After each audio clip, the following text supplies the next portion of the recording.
નમસ્કાર મિત્રો, હું રાવલ જલપાને તમે મારા બેકગ્રાઉન્ડમાં જોઈ શકો છો. આપણે એક ગીત છે કે મેવા મળે કે ના મળે મારે સેવા તમારી કરવી છે. ખરેખર એ ગીતને જો આપણે દિલથી જોવું હોય તો એ આ સંસ્થા છે. ચાલો આપણે નિહાળીએ. મિત્રો, સારાને તો સૌ રાખે. દરેક વૃદ્ધાશ્રમમાં કોઈના કોઈ રૂલ્સ રેગ્યુલેશન હોય છે, પણ આ નિરાધાર આશ્રમ છે, વૃદ્ધાશ્રમ નહીં, કે જેનું કોઈ નથી તેને લોકોને રાખે છે વિધાઉટ રૂલ્સ રેગ્યુલેશન. તમે કદાચ રસ્તે રઝળતા હોય, રેલવે સ્ટેશનમાં હોય, જેનું કોઈ નથી તેને રાખવામાં આવે છે. ચાલો આપણે જોઈએ. મિત્રો, તમે જોઈ શકો છો કે ખૂબ જ એવી નાની એજની દીકરીઓ પણ હોય છે, જેમ કે 18 વર્ષથી લઈને કોઈ પણ ઉંમરના બહેનો જો ઝૂલે છે. ખૂબ જ સરસ રીતે રાખવામાં આવે છે, જેમ કે ફેમિલી હોય છે. 18 વર્ષથી ઉપરના કોઈ પણ વ્યક્તિ, કોઈ પણ જ્ઞાતિના, નાત જાતનો ભેદ નથી, કોઈ ઉંમર મર્યાદા નથી. તમે અહીંયા ખૂબ જ સારી રીતે જેમ ફેમિલી રહે છે તેવી રીતે રાખવામાં આવે છે. કોઈ પણ વ્યક્તિને બીમાર હોય છે, કોઈ તકલીફ હોય છે તો એમ્બ્યુલન્સની પણ સુવિધા છે અને ખૂબ સરસ રીતે જમાડવામાં આવે છે. સવાર, બપોર, સાંજ અને નાસ્તા, અને ખૂબ જ સારી રીતે અહીંયા બધાને જેમ ફેમિલીમાં આપણે સાચવીએ તેવી રીતે બહુ ખૂબ લાડ અને પ્યારથી સાચવવામાં આવે છે. તમે જોઈ શકો છો.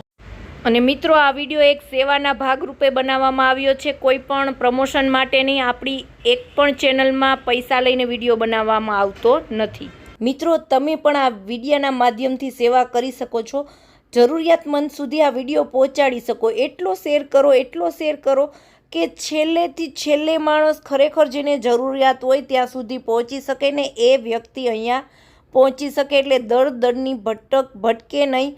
અને સેવાકીય પ્રવૃત્તિમાં કહેવાય છે ને કે આંગળી ચીંધ્યાનું પણ પુણ્ય મળે. તો મિત્રો, તમે પણ થોડા આ સેવાકીય પ્રવૃત્તિમાં જોડાઓ અને આ વિડીયોને બને એટલો શેર કરો. ધન્યવાદ. નમસ્કાર મિત્રો, હું રાવલ જલપા, અને મેં જેમ કહ્યું એમ કે પેલું ગીત છે કે મેવા મળે કે ના મળે મારે સેવા તમારી કરવી છે. ખરેખર એ ગીતનો જો આપણે ભાવાર્થ સમજવો હોય તો આપણે ગીતાબેનને મળીશું. નમસ્કાર ગીતાબેન. નમસ્તે.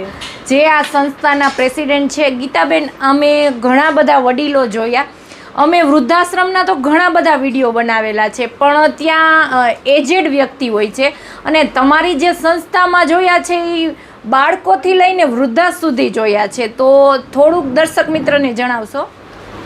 એટલે બાનું ઘર પણ એક પર્પઝથી નામ રાખવામાં આવ્યું છે. સૃષ્ટિ પર, પૃથ્વી ઉપર ઈશ્વર પછીનું જો સર્જન હોય ને તો માં છે. એટલે બા એટલે પોતાની જે માતાઓ, જે દીકરીઓ છે એને પોતાનું ઘર લાગે કે અમે અહીંયા અમારું ઘર છે, અમને આશ્રયસ્થાન જે મળ્યું છે એ અમારું પોતાનું છે. એટલે આપણે બાનું ઘર રાખવામાં આવેલું છે. અને અહીંયા કોઈ પણ જ્ઞાતિ જાતિના ભેદભાવ વગર દરેક દીકરી અને માનો સમાવેશ થાય છે. અમે જ્યારે આવે છે, કોઈ માં આવે છે રેલવે સ્ટેશન, બસ સ્ટોપ અને હોસ્પિટલો, ઘણી બધી જગ્યાઓથી, ઓલ ઇન્ડિયામાંથી દરેક જ્ઞાતિના બહેનો અહીંયા રહીએ છે. આઉટ સ્ટેટની માતાઓ પણ છે. આપણી લેંગ્વેજ પણ નથી સમજતા. બહેરા, મૂંગા, માનસિક, આવી દરેક કન્ડિશનવાળા માતાઓ અહીંયા આશ્રય લઈ રહી છે. ખૂબ સરસ. હવે મેં કહ્યું એમ કે તમે કહો છો કે 18 વર્ષથી ઉપરના કોઈ પણ રહી શકે, પણ જે રહે છે, આવે છે, એમને કોઈ ફીઝ લેવામાં આવે છે કે કેવી રીતે? પણ વ્યક્તિની સવારથી ટૂથબ્રશથી માંડીને નાઇટ ડ્રેસ સુધીની વસ્તુ અહીંયા અમે પ્રોવાઈડ કરીએ છીએ. અને એક પણ પૈસા કોઈ પાસેથી લેવામાં આવતા નથી. આર્થિક સદ્ધર હોય, ઘણીવાર મૂકવા આવતા હોય છે, એમને પણ હાથ જોડીને અમે ના પાડતા હોઈએ છીએ કે આ નિરાધાર આશ્રમ છે, જેને કોઈ નથી એવી વ્યક્તિઓને અહીંયા સાચવવામાં આવે છે. અને આ તો બિચારા માનસિક કન્ડિશન એમની સારી હોતી નથી, તો એની દવા સવારથી ટૂથબ્રશથી માંડી નાઇટ ડ્રેસ સુધીની તો આપી જ છે, પણ એની સાથે સાથે આ બધાની જ ફાઇલો ચાલુ છે. એટલે એની મેડિકલ સારવાર પણ અહીંયા કરવામાં આવે છે. અને જ્યારે કોઈ માતા દીકરી અહીંયા એડમિશન લે છે અથવા તો આવે છે, ઘણીવાર 181 દ્વારા આવે છે, પોલીસ દ્વારા આવે છે, અથવા તો આપણે ટીવીના માધ્યમ દ્વારા અહીંયા આજે જેમ તમારા માધ્યમ દ્વારા અહીંયા પહોંચવાના છે, માતા દીકરીઓ આવશે, એવી જ રીતે ઘણા બધા ટીવી ન્યૂઝવાળાના માધ્યમ દ્વારા પણ અહીંયા કોઈ દીકરીઓ બહેનો આવે છે તો અમે એનું ખુશીથી ભાવભર્યું વેલકમ કરીએ છીએ. અને અમે સૌથી પહેલાં એની આરતી ઉતારીએ છીએ કે જે પૃથ્વી ઉપર જે માં છે, દીકરી છે, આજે રસ્તે રઝળે છે. ખરેખર આપણે, મારું વારંવાર એક વાક્ય છે કે આપણે ઉમરાવાળી માને પૂજીએ નહીં અને ડુંગરાવાળી માની જો આરાધના કરતા હોય તો એ આપણી નિષ્ફળ જાય છે. તો આ માતાઓને અમે પહેલાં આરતી કરીએ, પછી એમનું સ્વાગત કરીએ છીએ, પછી એમનું મેડિકલ ચેકઅપ અને કપડાં લતા બધું સરસ સુંદર મજાના તૈયાર કરીએ છીએ. અને આપણું જેમ ઘર હોય અને આપણા ઘરના જે વડીલ હોય, દીકરી હોય, એવી રીતે અમે એને સાચવીએ છીએ. કારણ કે એક સ્ત્રીની વેદના એક સ્ત્રી જ સમજી શકે, એ વાક્યને ખરેખર સાર્થક કર્યું છે તમે એમ. આજે અમારે મુકેશભાઈ ખરેખર પુરુષ છે, પણ એ પણ આજે રાત દિવસ વિભાબેન છે એમના જે વાઈફ છે એ, અને મુકેશભાઈ એક પુરુષ તરીકે પોતે એટલા બધા રાત દિવસ અડધી રાત્રે અહીંયા કોઈને હોસ્પિટલે લઈ જવાના હોય તો એ દોડીને અહીંયા આવે છે. એટલે અહીંયા અમારા બધા ટ્રસ્ટીઓ અને અમારા બધા સ્ટાફ ને બધાના સાથ સહકારથી આ થાય છે. જાત રડિયામણા આ એક હાથથી સેવા નથી થતી. આજે તમારા માધ્યમ દ્વારા જેમ બધા બહેનો કે કોઈ આવશે અને અમને કંઈ પણ સહાય થશે તો એ તમારા માધ્યમ દ્વારા પણ એક આંગળી ચિંધ્યાને પુણ્ય મળશે.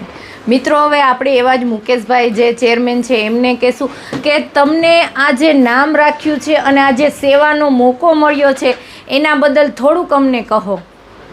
અમે લોકો આ બાનું ઘર જે બનાવ્યું છે એ ખરેખર ડેસ્ટિટ્યૂટ માટે છે, કે જેઓનું કોઈ નથી, જેમને કોઈ સંસ્થા રાખતી નથી.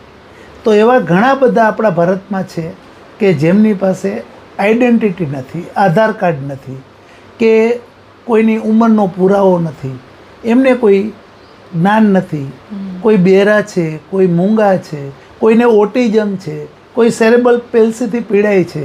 તો આવા અનેકવિધ અલગ અલગ પ્રકારના લોકો કે જેને જનરલી કોઈ સંસ્થાઓ આશ્રય આપતી નથી. તો આ બાનું ઘર એટલે કે આપણું પોતાનું ઘર, કે આપણી બાનું ઘર હોય તો ત્યાં નાના છોકરાથી માંડીને મોટા લોકો રહી શકતા હોય. એમ અહીંયા કોઈ પણ વ્યક્તિને આશ્રય આપવામાં આવે છે, તદ્દન નિઃશુલ્ક છે. અને અહીંયા જે લોકો રહે છે એને સવારે ઉઠે ત્યારથી એની લાઈફની તમામ જરૂરિયાતો પૂરી પાડવાનો અમે પ્રયાસ કરીએ છીએ. સાથે સાથે વિભાબેન, ગીતાબેન અને અમારી ટીમ એક વસ્તુનું ખાસ ધ્યાન રાખે છે કે જે લોકોને એક માનવ સેવા એ જ પ્રભુ સેવાના નાતે કે જેને જે નથી મળ્યું એ આપવા આપણે કોશિશ કરી છે. અને ખાસ કરીને મેઇન વસ્તુ તો એ છે કે તમામ વ્યક્તિને રોટી, કપડાં, મકાન મળવું જોઈએ, પણ નથી મળતું. દુઃખી છે, કુદરતના કોપથી દુઃખી છે, પોતાના પાપથી દુઃખી છે કે પોતાના કર્મોથી દુઃખી છે, એવું અમે કાંઈ વિચારતા નથી. પણ જેને નથી મળતું એને આપવા અમે પ્રયાસ કરીએ છીએ. એટલા માટે જ અમે લોકો અહીંયા પહેલું પ્રાધાન્ય જેનું દુનિયામાં કોઈ નથી એવા માતાઓ બહેનોને અમે અહીં આશ્રય આપીએ છીએ. આવા ભાઈઓ પણ ઘણા બધા દુઃખી છે. અમે ખૂબ ચિંતનપૂર્વક વિચારીએ છીએ કે આવા ભાઈઓ માટે પણ આવી સંસ્થા અમારે ઊભી કરવી છે. અમારી પાસે ખવડાવવા માટે પણ પૈસા છે, પણ મુશ્કેલી એટલી છે કે અમારી પાસે મકાન નથી, આશરો નથી.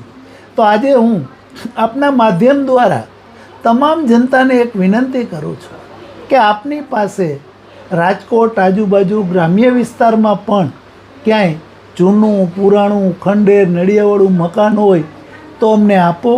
તો અમે આવા નિરાધાર લોકો છે કે જેમની પાસે કાંઈ નથી, જેમનું કોઈ નથી, એવા લોકોને એક તંદુરસ્ત જીવન આપીએ અને માનવતાનું એક દીપ પ્રગટાવીએ. એમને પણ આપણા જેવું જીવન જીવવાનો મોકો કુદરતે નથી આપ્યો તો આપણે આપીએ. આપણે બધા સાથે મળીએ અને એક એવું સુંદર બાનું ઘર બનાવીએ.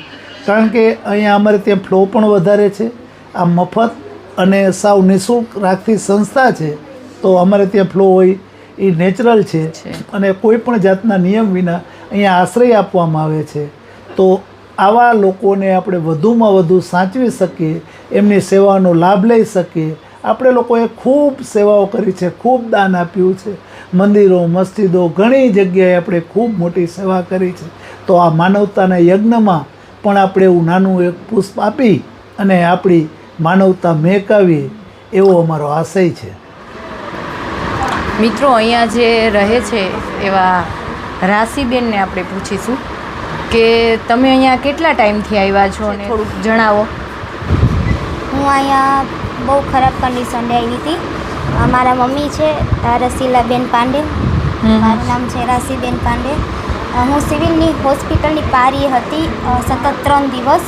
મારી પાસે કોઈ ઓપ્શન હતો નહીં કે જોબ કે ઘર કે કશું હતું જ નહીં મારી પાસે. આની પહેલાં તો મેં ઘણી સંસ્થાએ ટ્રાય કરી હતી પણ કોઈ અમને રાખવા માટે તૈયાર હતા જ નહીં. પછી અમે અહીંયા બાનું ઘર વૃદ્ધાશ્રમમાં જ્યાં લોકેશનના થ્રુ હું ને મારા મમ્મી અહીંયા આવ્યા પછી મારું હિમોગ્લોબિન 4% હતું.